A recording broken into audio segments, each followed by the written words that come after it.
Para sa mga tropa ko dyan na gumagawa ng sticker, lalong-lalo na sa mga product label, kapag yung mga design ng mga customer ninyo ay rectangle kagaya nitong nakikita nyo sa screen or square lang, tuturuan ko kayo kung paano mas mapabilis yung pag-cut ng inyong mga cameo pour or kung ano pa mang platter cutter yung gamit nyo.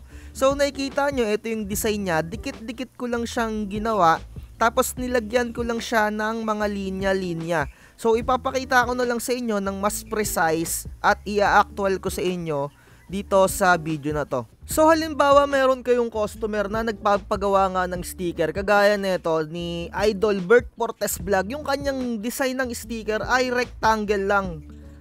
So usually sa mga product label, ang mga design dyan ay rectangle, square. So kapag ka square o rectangle yung inyong mga design, ganito lang yung gawin nyo, no? Dikit-dikit nyo lang siya ng ganyan, kuha tayo ng isa. So ganito, halimbawa ayan, pindutin nyo lang tong replicate na tool, tapos eto. So dikit-dikit na yan, so ganyan, ulit-ulitin nyo lang. So nakadepende kung ilan yung kakasya dyan sa inyong mga media. So nakikita nyo, dikit-dikit na siya.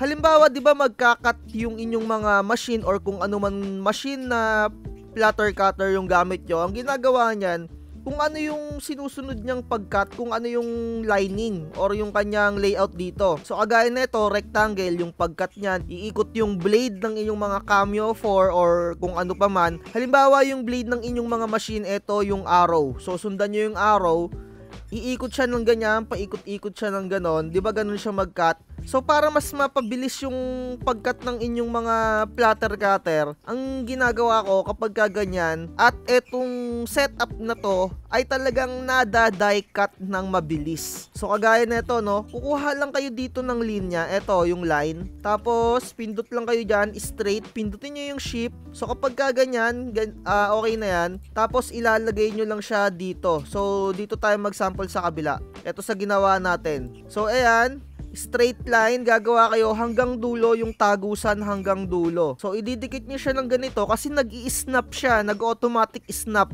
Parang meron siyang magnet dun sa pinaka-edge nung sticker. So baguhin nyo lang yung kulay kasi kulay red to, 'di ba? Kailangan baguhin nyo to, gawin nyo siyang kulay blue. So ganyan na. Kapag ka ikakat na to ng inyong mga platter cutter, dito siya magsisimula sa pinaka-dulo hanggang dito sa pinakadulo rin yan dito. So ang gagawin nyo lang, eto ulit, pindutin nyo yung alt, tapos i-drag nyo siya hanggang dito, hanggang sa mag-snap. Idikit nyo lang siya dito ulit, tapos ganun lang din, ulit-ulitin nyo, kumuha ulit kayo ng linya, pindutin nyo, tapos hold shift para straight. Kailangan nyo hanggang dulo, tapos baguhin nyo yung kulay ulit, igaya nyo sa kulay blue. Tapos nyan, idikit nyo ulit dito, yung mag-i-snap siya. Tapos kailangan meron silang intersection or yung parang magdidikit talaga or magtatama yung kanilang guhit. Ayun, kagaya na ito, urong ko lang ng konti.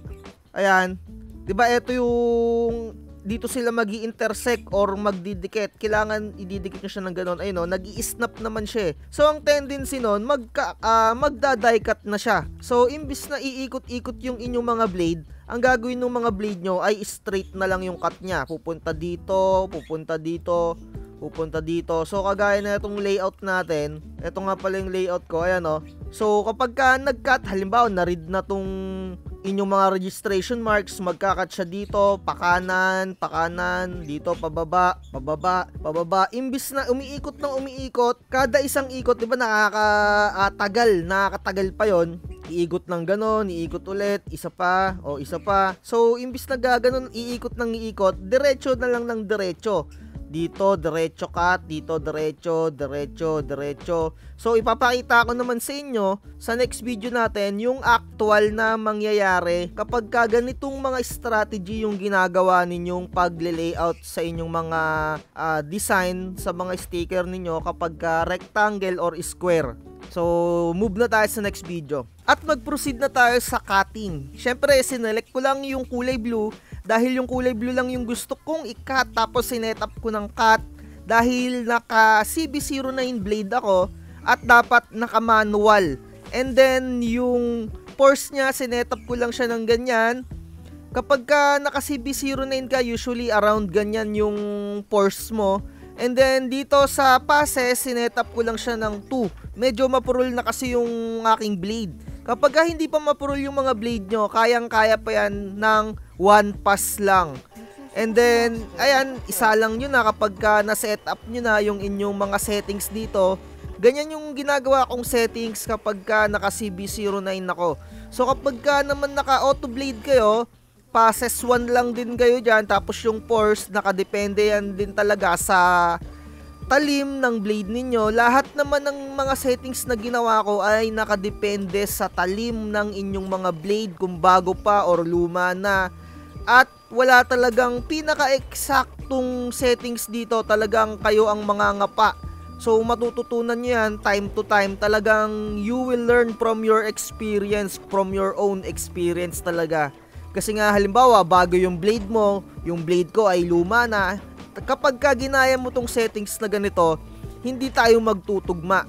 So ayan, isisend yun na lang once na nakalagay na yung inyong mga sticker dun sa Cameo 4. So ipapakita ko dito sa next video. Dito sa aking Cameo 4 or sa inyong mga platter cutter, kahit ano pa man yan, sa pag-read pa lang ng registration marks, malalaman nyo na kung eksakto talaga yung mangyayaring cut. So tignan nyo maigi yung pag-read ng registration marks ko. Sa kaliwa, dapat ganyan na ganyan. Sa baba, ganyan din. And then, dun sa pinakakanan, dapat ganyan yung position. Kapag ka hindi ganyan yung mga position ng pag-read, make sure na ulitin nyo na lang ulit yung pag-read ng registration marks kasi sasablay yung mga pag-cut nyo. Kaya napaka-importante na merong registration marks, lalong-lalo na kapag ka bulk order yung ginagawa nyo or yung maramihan.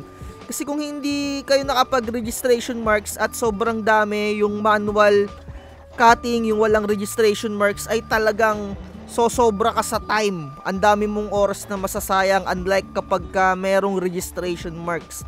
At kagaya nitong technique na to, napaka-effective nito. Meron tayong customer dati na product label, rectangle lang yung kanyang design. Ganyan lang siya, kinakat. Straight lang, hindi na umiikot-ikot pa. Sobrang bilis lang. Ayun, real quick, tapos na. Tapos yung setup niyan, naka-die cut na yan. So, 2 passes pa yung ginawa ko dyan dahil medyo mapurol na to. Pero kita nyo naman, no, goods na goods na.